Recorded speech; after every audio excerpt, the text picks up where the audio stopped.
siin jedheem ani yooti barbaadde mana sii dhiiseen deema. Ani uuma tokko sirraa dhaga'uun fedhu. Sagaluma kee dhaga'uun fedhu natti hin dubbatin hin dhaga'u.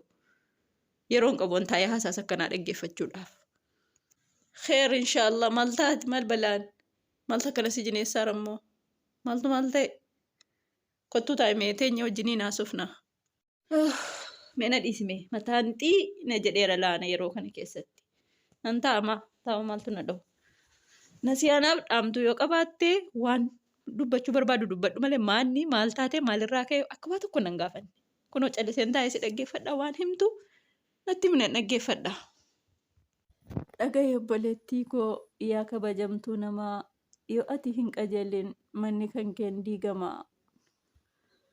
Dubbachuuf hin jarjarin naamusa kan kee eegi mirgaa fi dirqama keessa addaan baafadhuu beeki.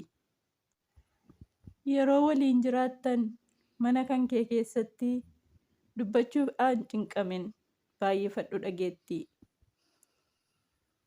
Hojiin hin jiru jettee diriirfattee hin taa'in jaallatameeras jettee kiiloo kee dhibbaan kaa'in.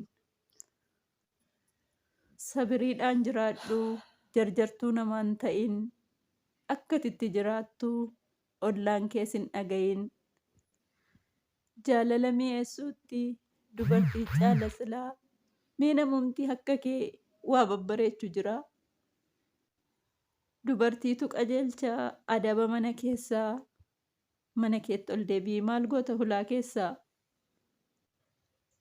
Imala kee fuulduraaf ati daandii sirreessi. Hedduutti hin dudubbatin ati dubbii xiqqeessi. Cimsanii bultii qabuuf dhiirri dubartii hin gitu. Jaalalli hin jiru taanaan horiin bultii hin bitu. Siifani mana siihaa wantan ofii beekurraa bultii keessatti dubartii wanta eegamu nurraa. Yeroo inni hojii deemu eebbisiitii gaggeessi. Yeroo dhufu simachuuf deebisii of qopheessi. Babbareechi mana kee yeroo inni alaa dhufu salaamataan simadhu jedhiini anaa dhufu.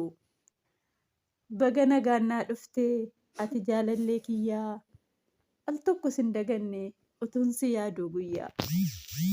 Kabajaa fi jaalalaan yeroo waatti dubbattu atis kabaja gaarii akka isarraa argattu.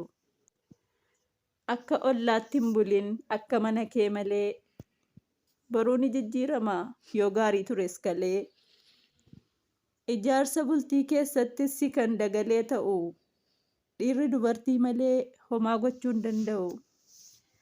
Si'i barjaarsa kan kee tottolchee kan gabbaasu tolchitee miidhagsitee akka ollaan hasaasu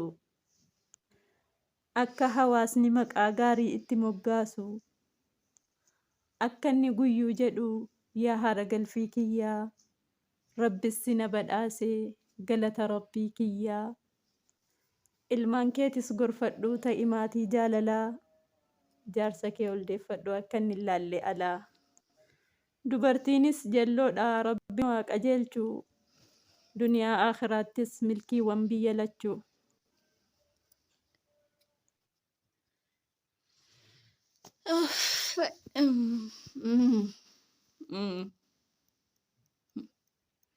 Kasi.